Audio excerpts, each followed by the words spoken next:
আপনি নিশ্চয়ই দেখেছেন গতকালকে ভারতীয় পত্রপত্রিকা, বেশ কয়েকটি পত্রিকা, আনন্দবাজার এবং হিন্দুস্তান টাইমসে আওয়ামী লীগ সভাপতি সাবেক প্রধানমন্ত্রী শেখ হাসিনার বক্তব্য এসেছে, যেটি ধরে বাংলাদেশের নিউজ পেপার গুলো নিউজ করেছে, যেটা ইউনূস আমলে করা হতো না। সাংবাদিকতা তার রেগুলার দায়িত্ব হিসাবে বাংলাদেশের পত্রপত্রিকা এসছে বলে আমরা আরো স্বাচ্ছন্দ্যে আলোচনা করতে পারছি। তিনি বলেছেন যে তিনি ফিরবেন, দ্রুত ফিরবেন।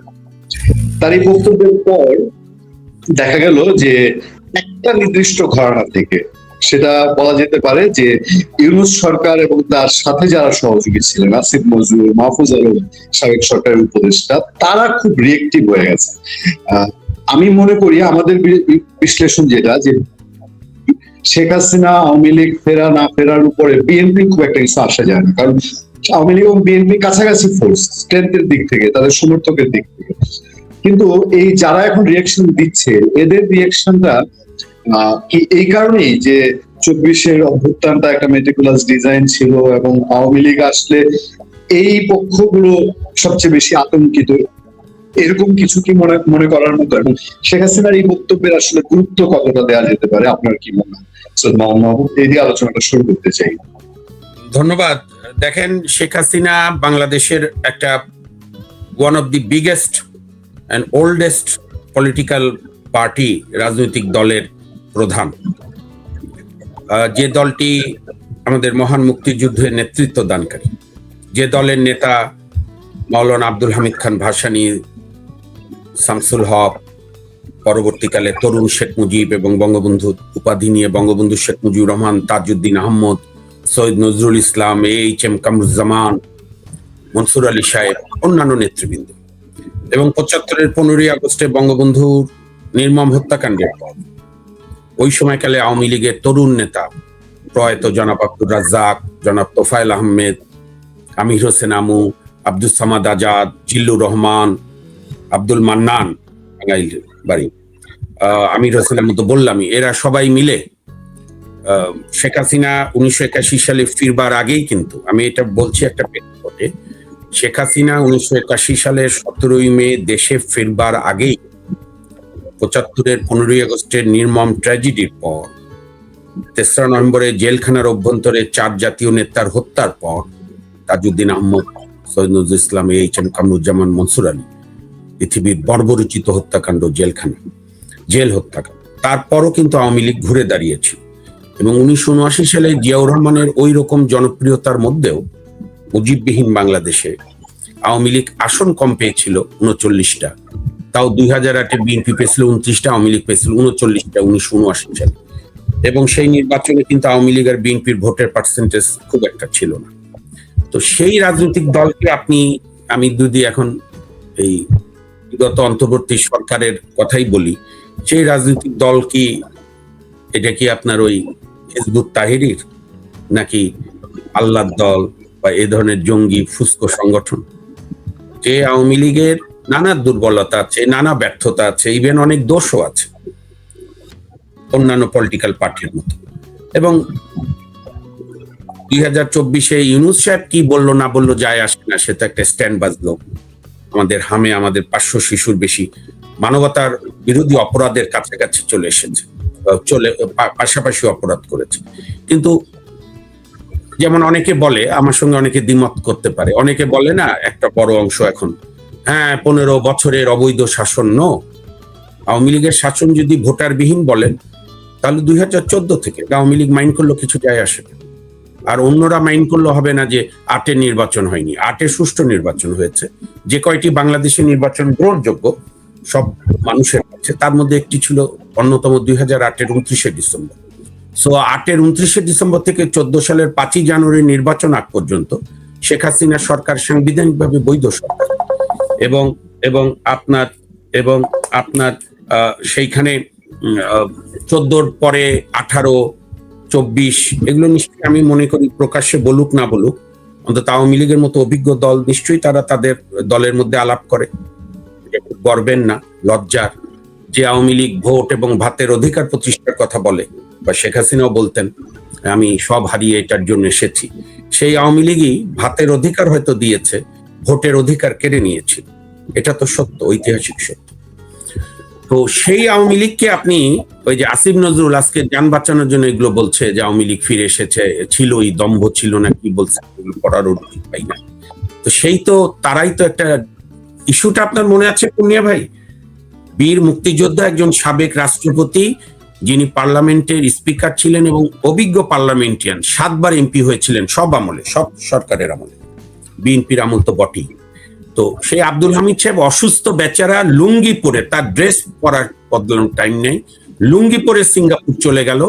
আর ওই যে ইউনূস আর আসিফ নজরুলদের যে পালক পুত্ররা এখন যারা এনসিপি করেছে, তারা একেবারে আওয়ামী লীগ নিষিদ্ধ করো 2-3 দিন ধরে ঠান্ডা পানি টানি খেয়ে, পরের দিন আসিফ নজরুল সাহেব পাশে রিজওয়ানাকে নিয়ে, আদিলুর রহমান শুভ্রকে নিয়ে, এবং যে এক্সিস্টিং আইন ছিল সন্ত্রাস দমন আইন 2009, সেখানে কার্যক্রম নিষিদ্ধ কোনো দলের করার সুযোগ ছিল না। তার আগের দিন অ্যামেন্ডমেন্ট করে পরের দিন সেটার বলে যে আওয়ামী লীগের কার্যক্রম নিষিদ্ধ করা হলো, একটা খেলো যুক্তি নিয়ে যে আওয়ামী লীগের বিচার না হওয়া পর্যন্ত। তা 5ই আগস্টের পরে কত, এখন তো মে মাস, আর 3 মাস পর 5ই আগস্ট হবে, জুন জুলাই আগস্ট, এখনো আওয়ামী লীগের বিরুদ্ধে কোনো মামলাই হয়নি। এই যে একটা অসাংবিধানিক, অগণতান্ত্রিক, ফ্যাসিস্ট কাজ ডক্টর মোহাম্মদ ইউনূস, আসিফ নজরুল্লাহ করেছে, তাদের তো পাপের স্খলন করতেই হবে। তো আমি মনে করি যে আমি আবারও আপনার বহু টকশোতে বলেছি, বিএনপি এই বর্তমান সরকার যদি মনে করে যে আমরা সত্যি আওয়ামী লীগের সময় যাদের বিরুদ্ধে দুর্নীতির অভিযোগ ছিল, এটাও তো সত্য, ব্যাংক লুটের অভিযোগ ছিল, হত্যাকাণ্ডের অভিযোগ আছে, সেগুলোরও যদি সুষ্ঠু বিচার করতে হয়, তাহলে গণতান্ত্রিক পদ্ধতিতে আওয়ামী লীগের নিষেধাজ্ঞা প্রত্যাহার করে আওয়ামী লীগ তার রাজনীতি করুক, জনগণ গ্রহণ করে কিনা, কিংবা আওয়ামী লীগের নেতাদের বিচার নর্মাল আদালতে, প্রচলিত আদালতে, আইসিটিতে না, সাক্ষ্য প্রমাণ দিয়ে উভয় পক্ষের লয়ারকে দিয়ে গ্রহণযোগ্য বিচার করুক, যে বিচার কেউ এসে কলমের খোঁচায় বাদ করতে পারবে না।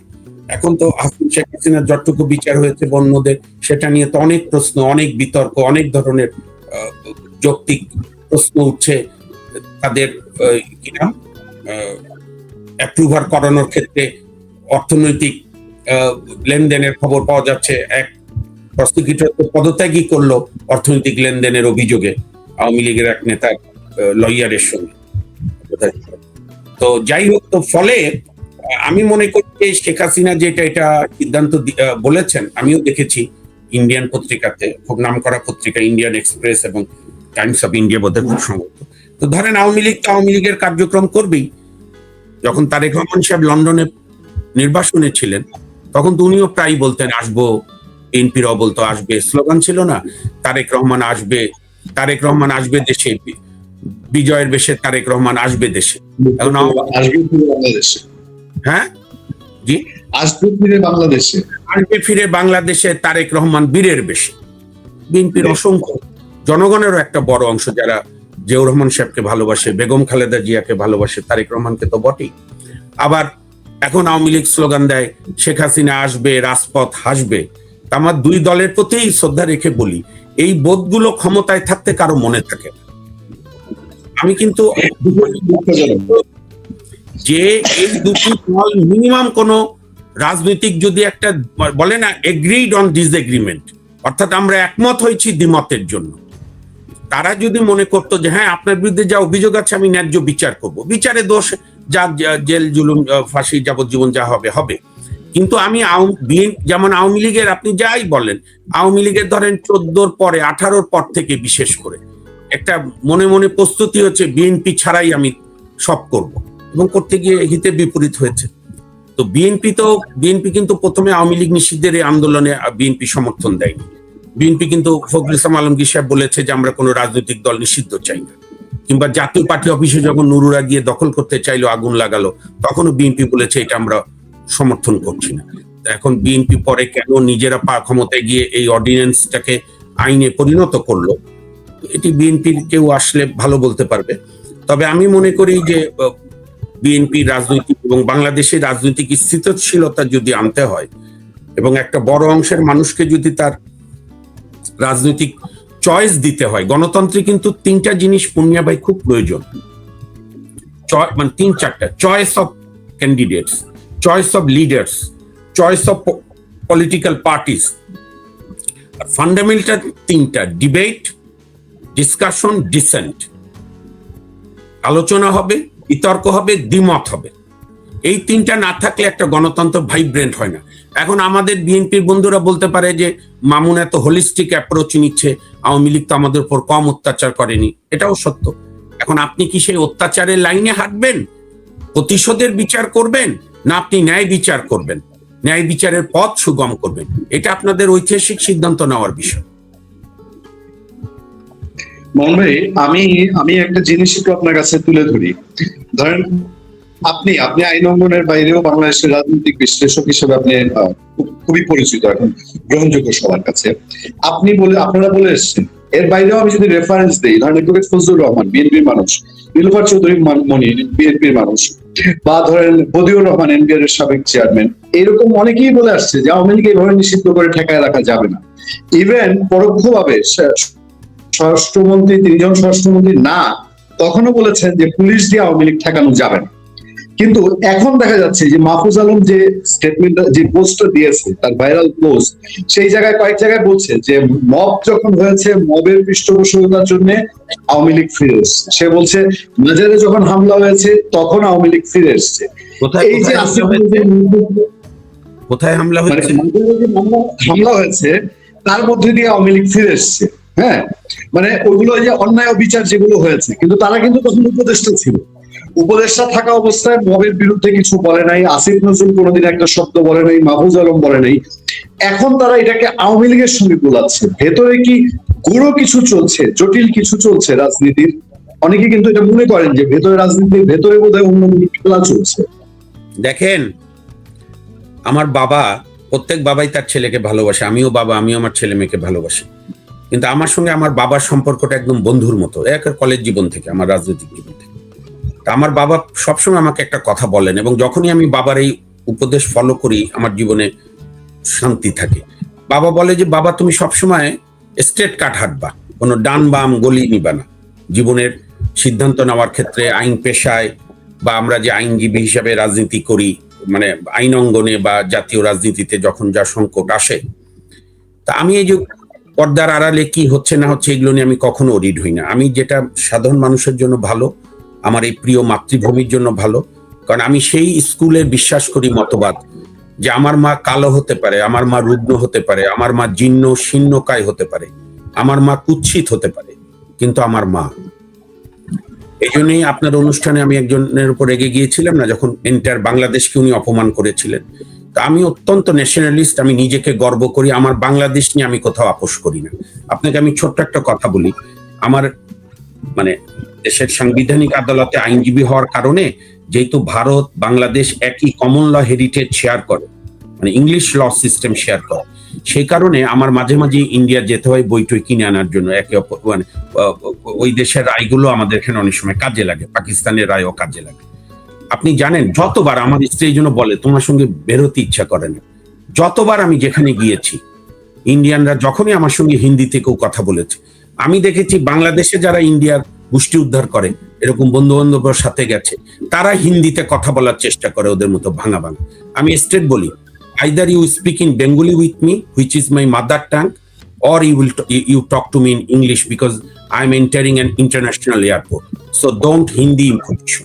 তো সেই কারণে আমি মনে করি যে আমার বাংলাদেশের ভালোর জন্য আমি লিটেল অরিড, আওয়ামী লীগ ভালো করলো না, বিএনপি ভালো করলো না, নতুন দল ভালো করলো, আমি অরিড থাকি একজন মুক্তিযোদ্ধার ছেলে হিসাবে, এবং নিজে মুক্তিযুদ্ধকে গর্ব মনে করি, আমার দেশের মানুষকে ভালোবাসি আমার একজন সাধারণ মানুষ হিসাবে, যে বাংলাদেশের যে কোনো কিছু উন্নতির জন্য প্রয়োজন রাজনৈতিক স্থিতিশীলতা, এবং সেইখানে 30 থেকে 35% জনগোষ্ঠীর রাজনৈতিক দলকে আপনি অহেতুক নিষিদ্ধ করে একটা মানে অশান্তির দিকে ঠেলে দেওয়া কাজ না। আর আমি কিন্তু তখন আপনার টকশোতে আমি কম আসতাম, অন্যান্য টকশোতে যেতাম বা এখনো যাই, সেখানে কিন্তু আমি প্রথম দিন থেকে বলেছি, এবং আপনি দেখে রেখেন পূর্ণিয়া ভাই, আজকের তারিখ 20 মে না,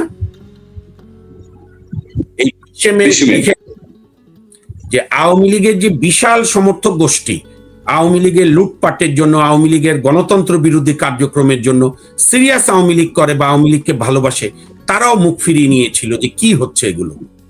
তো রাস্তায় গিয়ে নামেনি, বা নামলো নর্মাল আন্দোলন করেছে, ভাঙচুরে যায়নি। এরকম একটা বিশাল জনগোষ্ঠীকে এবং পুরো আওয়ামী লীগকে ঐক্যবদ্ধ করে দিয়েছে ডক্টর মোহাম্মদ ইউনূস। এবং আওয়ামী লীগ যদি কখনো নোবেল পুরস্কার পাওয়ার সুযোগ পায় তাহলে নেগেটিভ অর্থ ইউনূসকে দেবে। যেদিন সে 5ই ফেব্রুয়ারি তার সরকারে থেকে 32 ভেঙেছে, সরি বারবার ফোন আসছে, যেদিন সে 32 ভেঙেছে সেদিন থেকে ইউনূসের প্রতি আমারও মন উঠে গেছে। 32 নম্বর তো কোনো দলের বাড়ি না, 32 তো শেখ হাসিনার একার বাবার বাড়ি না। 32কে তো উনি 94 সালে উনি এবং শেখ রেহানা জাদুঘর করে দিয়েছে। আপনি জানেন, যখন আমি শেখ হাসিনার বিরুদ্ধে আন্দোলন করি ভোটাধিকার প্রতিষ্ঠার জন্য, আমার আন্দোলন গণ আন্দোলনে কিন্তু অনেক চরিত্র থাকে। হেলাল হাফিজের একটা বিখ্যাত কবিতা আছে না, এখন যৌবন যার যুদ্ধে যাবার তার শ্রেষ্ঠ সময়, এখন যৌবন যার মিছিলে যাবার তার শ্রেষ্ঠ সময়। মিছিলে সংসারই থাকে, সংসার বিভাগী থাকে, কেউ আসে রাজপথে সাজাতে সংসার, কেউ বা রাজপথে আসে সংসার ভাঙতে। তো একটা গণ আন্দোলনের চরিত্রে কিন্তু অনেক এলিমেন্ট থাকে। এরশাদ বিরোধী আন্দোলনে জামাত ছিল না, এরশাদ বিরোধী আন্দোলনের রাজাকারের দলগুলো তো ছিল। শেখ হাসিনার নেতৃত্বে 8 দল ছিল, বেগম খালেদা জিয়ার নেতৃত্বে 7 দল ছিল, কারাবন্দী নেতা প্রয়াত জননেতা রাশেদ খান মেনন, হাসানুল্লাহ ইনু ভাইদের নেতৃত্বে 5 দল ছিল, আমরা তো ছাত্ররা ছিলাম। তো জামাত ছিল বলে তো সেই গণ আন্দোলন একেবারেই মানে বলা যাবে না নাপাক হয়ে গেছে। সেরকম এই আন্দোলনে হয়তো জামাত ছিল, পিছন থেকে ছিল, কিন্তু জামাতও এটা তো এখন পর্যন্ত বুঝেছে যে জামাত যে আন্দোলনে থাকে সেই আন্দোলনে সাধারণ মানুষ থাকে না। কাজেই আওয়ামী লীগ এবং আওয়ামী লীগ মনা পুরা পরিবারগুলোকে ঐক্যবদ্ধ করে দিয়েছে ডক্টর ইউনূসের এই হঠকারী, গণতন্ত্র বিরোধী, সংবিধান বিরোধী আমাদের 32 নাম্বার, যেটা আতুর ঘর। আমি আপনাকে যেটা বলছিলাম, আমি 23-24-এ শেখ হাসিনা সরকারের অগণতান্ত্রিক কার্যকলাপের বিরুদ্ধে আন্দোলন থাকা অবস্থাও শুক্রবার আমি 32 নম্বরে যেতাম। আমি জাদুঘর খোলা থাকলে শনিবার আমি ঘুরতাম, এটা গা ছমছম করে উঠতো। ধরেন 32-এর সিঁড়িতে যে বঙ্গবন্ধু যেখানে লুটিয়ে পড়েছিলেন, তার সেই 7ই মার্চের ফিনফিনে পাঞ্জাবি নির্মলেন্দু গুণের ভাষায় সেই পাইপ, এবং উনি বলছেন কি চাস তোরা। প্রথমে খুনিরা, আমি যেহেতু আইনজীবী, ওই হত্যা মামলার পেপার বুক আমার কাছে আছে, সেখানে প্রথম যে যাকে খুনের দায়িত্ব দিয়েছিল সে কেঁপে উঠেছে, পারেনি। পরে আরেকজন এসে, কি নাম যেন খুনির, আমার নামও মনে রাখার দরকার নেই, তারা এসে গুলি করলো। সেই রক্তের ছোপ ছোপ দাগ, তারপরে এই যে আপনার বয়েম থেকে যে আচার খেয়েছিল বেগম মুজিব অন্যান্য পরিবারের সদস্যরা, বড়ইর আচার, সেইটা যত্ন করে রাখা, সেই পুরাতন আমলের কোকের বোতল, এই সভ্যতা, এইটা তো আফগানিস্তানে তালেবানরা দখল করার পর আপনার মনে আছে 600 বছরের পুরাতন গৌতম বুদ্ধের প্রতিকৃতি ভেঙে দিল। এবং সেম তালেবানি কায়দায় ডক্টর নজিবুল্লাহ, যে বামপন্থী প্রধানমন্ত্রী রাষ্ট্রপতি ছিল আফগানিস্তানের, জাতিসংঘের অফিসে রেহাই পায়নি, প্রকাশ্য রাজপথে তাকে ঝুলিয়ে গুলি করে মেরেছিল তালেবানরা। আমরা কি সেই তালেবানি দেশ হব নাকি? এবং আপনি অবাক হবেন, আমার মেয়ে যখন হায়দ্রাবাদে পড়তে গেল, তখন অনার্স করতে গেল স্কলারশিপ হায়দ্রাবাদের নালসার একটা আন্তর্জাতিক মানে ল স্কুলে, তখন আফগানিস্তান 2-3টা ছেলে পড়তে এসেছিল। আপনি অবাক হবেন পূর্ণিয়া ভাই, যাদের বয়স ওই 2017-18 বছর। আমার যখন পরিচয় হলো, আমি যখন বললাম যে আমি তোমাদের নজিবুল্লাহকে, বলে do you like mister Mamun, we are fond of him. বলো তোমরা যা দেখো পুরাটা তালেবান না। তো সেরকম একটা অগণতান্ত্রিক না, একটা বর্বর যে ঘটনা 32 বুলডোজার দিয়ে ভাঙার যে পাপ করেছে ডক্টর ইউনূস, আসিফ নজরুল, আদিলুর রহমান খান শুভ্র, রিজওয়ানা, আমি এদের নাম বলি কেন, আপনার অনুষ্ঠানই বোধহয় না কার অনুষ্ঠানে সাকওয়াত বলেছে যে এরা ছিল কিচেন ক্যাবিনেট, যেখানে সাকওয়াত সাহেবদেরও কোনো অ্যাক্সেস ছিল না। কাজে ওই সরকারের যত পাপের সিদ্ধান্ত বা ভালো দু একটা যাই করুক, সবই এদেরকে বহন করতে হবে। তো সুতরাং আমি মনে করি যে বিএনপি, আমার মনে হয় রাইজ টু দ্য অকেশন হওয়া উচিত। বিএনপির অভিমান থাকবে ন্যাচারাল, বা আমি মনে করি অভিমানও না, বিএনপি তো ন্যায় বিচারের পথে হাঁটা উচিত। সেখানে আওয়ামী লীগের নেতারা আসুক, নিষেধাজ্ঞা তুলে দেন, যাদের বিরুদ্ধে কেস আছে সারেন্ডার করবে, সারেন্ডার না করলে গ্রেপ্তার করবেন, ন্যায় বিচার হবে, প্রচলিত আদালত যথেষ্ট। আপনি এটাকে ট্রাইব্যুনালের মাধ্যমে দিয়ে প্রশ্নবিদ্ধ বিচার করবেন কেন? সাক্ষ্য প্রমাণ স্ট্রং থাকলে প্রচলিত আদালতই যথেষ্ট। এবং এটার উদাহরণ তো শেখ হাসিনাই দেখিয়েছেন। 96 সালে যখন উনি আসলেন, তখন তো অনেকে বুদ্ধি দিয়েছিল যে স্পেশাল ট্রাইব্যুনাল করে বঙ্গবন্ধুর খুনিদের বিচার হোক। উনি বলেছেন না, প্রচলিত আদালতে হবে, এবং যার ফলে ওই বিচার গ্রহণযোগ্য হয়েছে। আপিল বিভাগ রিভিউ পর্যন্ত তারা করেছে, খুনিরা বাঁচতে পারেনি, আত্মস্বীকৃত খুনি। তো সুতরাং বিএনপি, আমার মনে হয় তাদের সিদ্ধান্ত নেওয়ার সময় তারা যদি ঐতিহাসিক ভুল করে তারা মাসুল দেবে। কিন্তু আমার যেটা উদ্বেগের সেটা হচ্ছে যে আওয়ামী লীগ বিএনপির ভালো খারাপের চেয়ে জরুরি আমার এই প্রিয় মাতৃভূমির যাতে মঙ্গল হয়, এই মাতৃভূমি যেন বারবার রক্তাক্ত না হয়, আমার এই বাংলাদেশে যেন বিচার বিভাগ আর সাবসার্ভিয়েন্ট না হয়, বিচার বিভাগ যেন ভীত সন্ত্রস্ত না থাকে, আমার সাংবাদিকরা যেন মন খুলে কথা বলতে পারে, মিনিমাম নিউজ দিতে পারে, আবার যেন সেই আপনার দালালি সাংবাদিক না দেখি যেটা শেখ হাসিনা প্রেস কনফারেন্সের সাংবাদিকরা করত। যে কোনো সুস্থ বিবেকবান মানুষ ওই সংবাদ সম্মেলন দেখলে অসুস্থ হয়ে যাওয়ার কথা। এগুলোর যেন পুনরাবৃত্তি না হয়। মোহন ভাই, আপনি ইউনুস প্রসঙ্গ এসছে, আপনিও তুলেছেন ইউনুস প্রসঙ্গ। আজকে একটা নিউজ নিশ্চয়ই দেখেছেন যে ইউনিসেফ হামের টিকার জন্য 5 বার ইউনুস সরকারকে সতর্ক করেছিল। 5বার ইউনিসেফের মতো প্রতিষ্ঠান কথা শুনেনি। আমি জানি যে উচ্চ আদালতে বেশ কয়েকটা রিট এখন চলমান ইউনুসের কর্মকাণ্ড, ইউনুসের উপদেষ্টাদের নিয়ে, তাদের বিদেশ যাত্রা নিয়ে। সবশেষ উচ্চ আদালতে কোনটা কোন পর্যায়ে আছে? আপনার তো দু একটা ক্ষেত্রে আপনিও অগ্রণী সৈনিক সেখানে আইনের আওতায় আনার জন্য। একাধার চেয়ে এই যে ভয়ঙ্কর অবহেলা, মানে এটা যদি ভুল হয়ে থাকতো তাও মানা যেত, তো আর এখন ভুল না, এটা অন্যায়।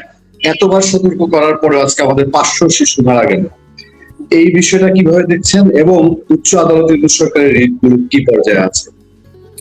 না, প্রথমে আমি একটা কথা বলি, আমাদের বিখ্যাত বুদ্ধিজীবী জাতির আসলে যারা বিবেকদের একজন দুইজন, ডক্টর শহীদ ইসলাম চৌধুরী সবসময় লেখেন। শহীদ ইসলাম চৌধুরী স্যার আমার বাবার শিক্ষক, কিন্তু আমিও মনে করি আমারও শিক্ষক ইংরেজি বিভাগের। উনি বলেন যে সবকিছুই শ্রেণী স্বার্থ দ্বারা নির্ধারিত হয়। সমাজতান্ত্রিক রাষ্ট্র ব্যর্থ হতে পারে পুনিয়া ভাই, কিন্তু কার্ল মার্কস, লেনিন, এঙ্গেলস যা বলে গেছে এটা এখনো হুবহু সত্যি। কার্ল মার্কস যে বলেছে যে শ্রেণী স্বার্থেই সবকিছু নির্ধারিত হয়, তার হাতে নাতে প্রমাণ হচ্ছে এই হাম।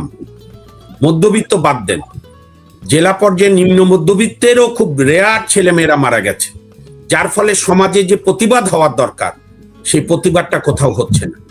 আমি তো বিশ্বাস করেছিলাম আমাদের হাইকোর্টে এতগুলো রিট বেঞ্চ যাদের দায়িত্ব সাংবিধানিক অধিকার রক্ষা করা, তারা সুমোটো রুল দেবে যে হোয়াট ইজ হ্যাপেনিং। 500 শিশু তো আপনি বলছেন এটা হচ্ছে সরকারের লিস্টের বাইরে কত, এবং যে হামকে শহীদ রাষ্ট্রপতি জিয়াউর রহমান সাহেব 1979 সালে ইপিআই চালু করলো, হোসেন মোহাম্মদ এরশাদ সেটাকে এগিয়ে নিয়ে গেলেন। দেশ নেত্রী, গণতন্ত্রের মা বলে অনেকে যারা মনে করেন, বেগম খালেদা জিয়া দুইবার প্রধানমন্ত্রীর সময় এটিকে আরো এগিয়ে নিয়ে গেল, এবং বঙ্গবন্ধু কন্যা শেখ হাসিনা প্রধানমন্ত্রী 96-তে হলো, পরে 2008-এ হলো, পরে এগুলো যেভাবে হয়েছে। তার সময় তো এইটা একটা প্রতিষ্ঠানে পরিণত হয়ে গেল। হাম চলে গেল, হাম, পোলিও এগুলো চলে গেল আপনার জাদুঘরে দেখার জন্য, এবং উনি জাতিসংঘ থেকেই ভ্যাকসিন হিরো উপাধি পেল। ইতিহাস তো আপনি জোর করে সব বন্ধ করতে পারবেন না, যার যেটা প্রাপ্য দিতে হবে। তো সেই হামকে ইউনুস আমদানি করে তার এটা কি জানেন, এটা হচ্ছে ডোন্ট কেয়ার ভাব। সে যে কোনো কালে আপনি বলতে পারেন যে মামুন ভাই আপনিও তো ইউনুসকে প্রথমের দিকে বলছেন, এখন ধরেন আমার বাবার চেয়েও বয়সে বড় লোক, একটা শিক্ষক, নোবেল একটা পাইছে, সুন্দর সুন্দর কথা বলে, আপনি পুণ্যে ভাই বলেন, যে কেউ যদি তার ব্যাকগ্রাউন্ড ঠিক মতো না জানে, তার 3 মিনিট কথা শুনলে তার ভক্ত হয়ে যাবে না?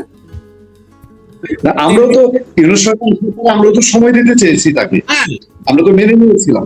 আমার সঙ্গে বিএনপি তখন নেতাদের তর্ক হতো, আমি বলতাম যে একটু দেন না সময়। তবে আমি এক্ষেত্রে জনাব তারেক রহমানের প্রশংসা করব।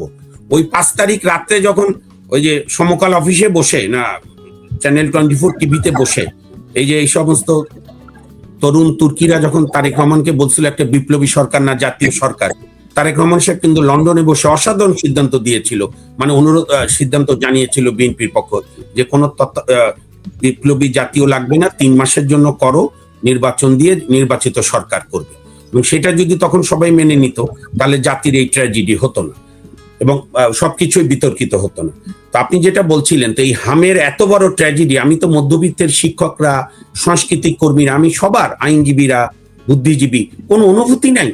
অবুঝ শিশু। আপনি একটা ঘটনা পড়েছেন ভাই, এক বাচ্চা 5-6 বছরের মেয়ে, আপনিও সন্তানের পিতা, আমিও 2 সন্তানের পিতা, তাই না? পৃথিবীর একটা প্রবাদ আছে, সবচেয়ে ভারবাহী লাশ হচ্ছে পিতার কাঁধে সন্তানের লাশ। আর এই সন্তান যে বড়ই হতে পারলো না, সেই মেয়েটা বাপকে জড়িয়ে ধরে বলছে 7-8 বছর বয়স যে বাবা আমাকে ছেড়ো না, আমি পানি দাও, আমি বাঁচবো। চিন্তা করেন তো, বাপ টাইট করে জড়িয়ে ধরেছে, বাপের কোলে ছেলের মেয়ের মৃত্যু, এটা ভাবা যায়? আরেকটা ফ্যামিলি 11 বছর ধরে একটা কাপল কত ট্রিটমেন্ট করে, নিশ্চয়ই দোয়া দরুদ পড়ে কত কষ্টে একটা বাচ্চা হয়েছে, মানে দেব শিশুর মতো, আল্লাহর নিয়ামত হিসাবে, হ্যাঁ, ফেরেস্তার মতো। সেই বাচ্চাটা হামে মারা গেছে। কি কারণে? ইউনিসেফ হামের ভ্যাকসিনেশন আসেনি। আপনি ইউনিসেফের কথা বললেন, ইউনিসেফের আমাদের কান্ট্রি ডিরেক্টর, আমরা ব্যারিস্টার আশরাফ যে মামলা রিড করেছে কালকে, যেটা রুল হয়েছে জনগণের পক্ষে, হাইকোর্ট রুল দিয়েছে, হাইকোর্টে সেই বেঞ্চকে ধন্যবাদ জানাই।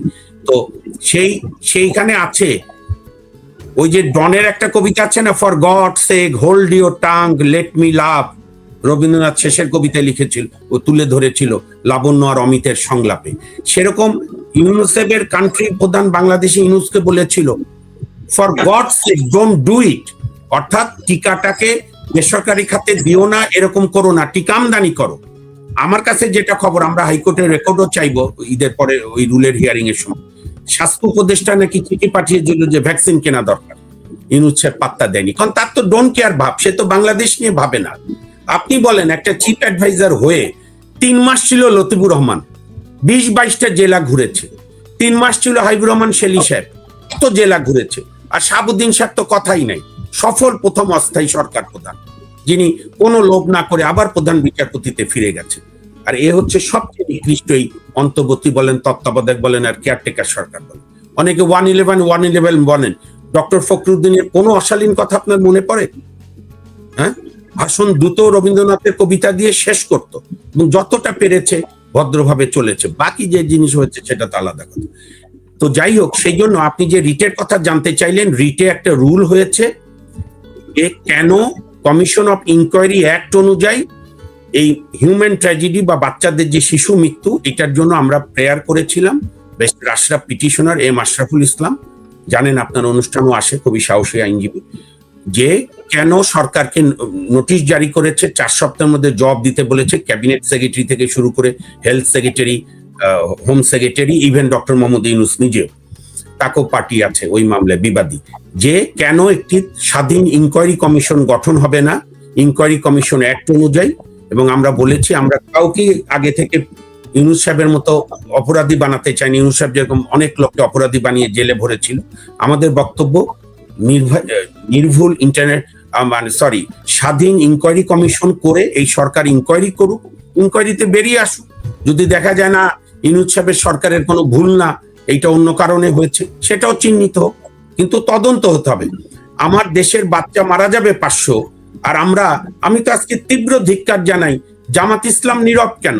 তারপরে এনসিবি কিছু হলেই গণতন্ত্রের সবক দেয় বাচ্চা বয়সে, তাদের বুক কাঁপে না যে তাদের নিয়োগকৃত আদর্শ পিতা ইউনূস সাহেবের এই সরকারের ক্রিমিনাল নেগলিজেন্স বলেন বা অযোগ্যতা বলেন বা ইচ্ছাকৃত বলেন, যে জাতিসংঘে শিশু মানে জাদুঘরে চলে গিয়েছিল, সেই 500 শিশুর অফিসিয়াল মৃত্যু। এবং আপনি তো দেখেছেন এই মৃত্যু প্রক্রিয়া, এই মৃত্যুর মিছিল, নির্মম মিছিল শুরু হওয়ার পরপরই বিএনপির স্বাস্থ্য বিষয়ক সম্পাদক ডক্টর রফিকুল ইসলাম, ডাক্তার রফিক, ওই যে রিজভী ভাইয়ের সঙ্গে সবসময় থাকতো আন্দোলনের সময়, আপনি নিশ্চয়ই চেনেন, স্বাস্থ্য বিষয়ক সম্পাদক, সে তো প্রথমেই বলেছিল যে ইউনূস সরকারের গাফিলতির ফল। আমি বিএনপিকে অনুরোধ করব, বিএনপি সরকারকে, যেহেতু এই সরকারের প্রধানমন্ত্রী তার জাতির উদ্দেশ্যে প্রথম ভাষণে বলেছিল যে দিনের শেষে আইনের শাসনই হবে আমার সরকারের শেষ কথা, কাজে আমরা কারো ফাঁসি চাচ্ছি না, গ্রেপ্তারও চাচ্ছি না। আগেই আপনি মেহরবানি করে ইনকোয়ারি কমিশন করে, তাহলে আর আমাদের হাইকোর্টে বাকি হিয়ারিংও করতে হয় না। ইনকোয়ারি কমিশন করেন, আপনাদের যোগ্যতা আছে, আপনারা এর আগেও দেশ চালিয়েছেন। ইনকোয়ারি কমিশন আইন অনুযায়ী করে রিপোর্ট হোক, কারা দায়ী চিহ্নিত হোক, এই ট্র্যাজেডির তো বিচার হতে হবে। আমরা সন্তানহারা বাবা মায়ের হাতে সন্তান ফিরিয়ে দিতে পারবো না, কিন্তু তাদের কাছে গিয়ে তো বলতে পারবো যাদের জন্য এই মৃত্যুর মিছিল, তাদেরকে চিহ্নিত করা গেছে, আইনের আওতায় আনা গেছে।